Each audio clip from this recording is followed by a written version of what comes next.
Hello friends, Pat here, and today I am doing a review of the EOS 760D DSLR camera. Now guys, first of all, I am not an expert in DSLR cameras. So why would I be doing a review? Well, I asked Canon to send me something that will be appropriate for YouTube video. And that is where my point of view and my opinion will come from. How good it is to make videos for YouTube or even small time videos, you know, amateur things that you might see on the internet as projects for university or school.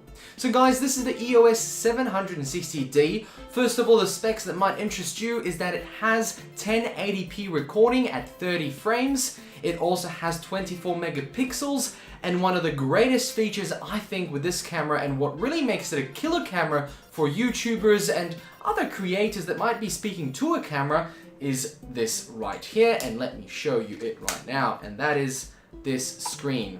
This screen can pop out and you can view it this way. So when I'm speaking to you right now, I can see myself right to the next to the camera, so my eyes don't drift off in another direction of maybe a monitor or a screen that tells me, you know, what I'm seeing to the camera. So this is a killer feature. So when you've got this on a stand, you can look right into it and, you know, see yourself. I don't know what it is, but seeing yourself, how you're acting, is a really good indicator on how to continue speaking and how to really understand what you need to change in the way you're standing. Maybe when I'm pointing this way to have a video pop up, it's good to see myself there so I can know that it's not pointing this way, for example. Sometimes you can get confused if you've got a different mirrored image. So this is really cool. And then when you want to put it away, you can actually flip it back and cover the screen with the back so you don't damage it in transit. Now the lens on this one is, it's a very long one, 18 to 135 millimeters. Usually I use 55 mils for recordings, but this one came in quite handy. Now one of the best features I think of a Canon lens here is the very smooth focus. Now I do manual focus because I like to set it manual on my face and then everything else can deal with it. I don't like it automatically zooming in and out all the time, which you may have seen in a couple of my past videos. So I've changed to manual, and so I continued manual with this. Now for a photographer taking photos on the automatic mode, or rather the green A as some people call it, really easy to use. So if you are an amateur photographer or want to get into it and want to have a camera that you're going to learn on and then continue to expand to all the other manual settings, you can have that. I do like the fact that when you flick through the settings, you have to press the button in and then flick through it. I've had some experiences where I've moved the camera, held it a different way, and I'd accidentally flicked the switch, but in this one, without pressing the button, you can't move the setting. The other thing is, I suppose, this is more of a knack for me. I personally don't like recording in 30 frames. For most YouTubers, vloggers, and people like that, 30 frames is good enough. This doesn't do 60 frames. I checked on the internet, I tried to set it up. There is no way to get 60 frames as far as I know. I don't know about firmware hacks, but that's not what I'm gonna get into in this review. Obviously, it's got connects to extra flashes and things like that. It has a pop-up flash also, just in case you don't want to add a big one.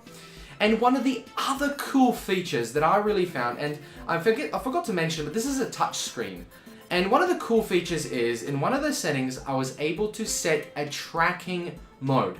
So that means with a touch screen, I would point at the item I wanted to track, and then I would move around, and it would just track my face in focus. And this is a killer feature for any YouTuber and anybody who's doing any vlog styles videos, and I cannot say how much I loved using that with this camera. Now all the other manual settings, and there is a few of them, you've obviously got M, A, T, and P. These are really deep, and for myself, who I'm not an expert in DSLR and all the settings, I found myself using A, and that was it for recording. Once I got everything set up perfectly, I did not mess around with the settings. I found that manual was so deep in the settings, I really could dwell into it way too much and spend too much time playing around with it than actually using it. So guys, if you are getting a camera like this, don't expect to pick up and go in the manual settings. It is tough to even get it working the right way you want, because you are doing everything manually, all sorts of settings that this camera can take care of in the automatic mode or even the A mode. And that is why I'm not going to go through any of the settings inside it, because it's so deep. But whatever you can imagine, I'll put up a link in the description to go through all the specifics. What I can say from the experience in using this camera, it is a really nice camera, and I do like the size of it. It feels heavy, and when moving it around to follow slow shots, or even holding it, I felt like I actually had a camera in my hand that was able to do something with it. Sometimes you pick up a camera, it feels plasticky and light.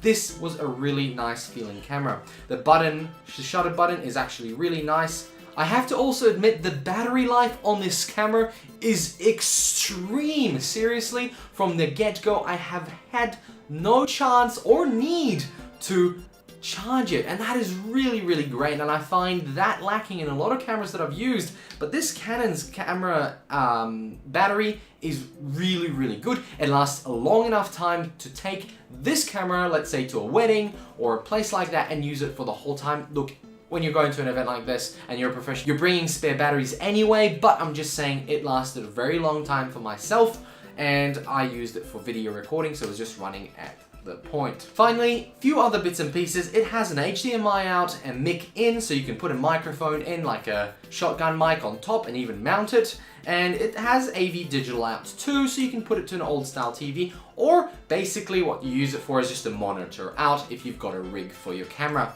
Now this camera itself doesn't need many other extras like some other cameras need, because this is really, really it for recording. You have this and the camera, you're looking into it, you skip the monitor, the AV out, you don't need it, and this serves the purpose of that, so that's really good for recording YouTube videos when you're speaking to the camera. And guys, that is what I recommend this camera for. I absolutely love this camera for recording. It's got Wi-Fi connectivity and NFC to an app on your phone. Really, really cool stuff. Feature-packed camera.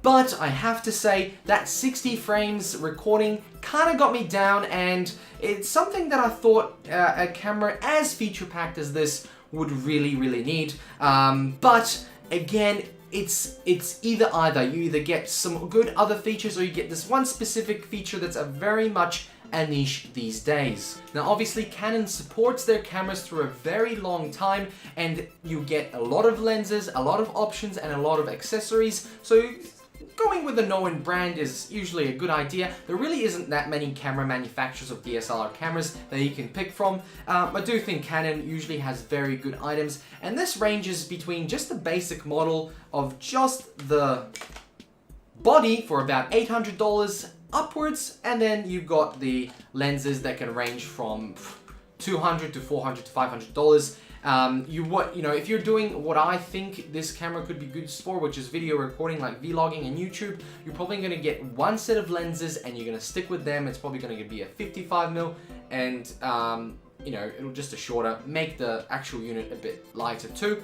One thing that really I found kind of annoying is the fact that it extends a long way, but again, it is the lens that you use.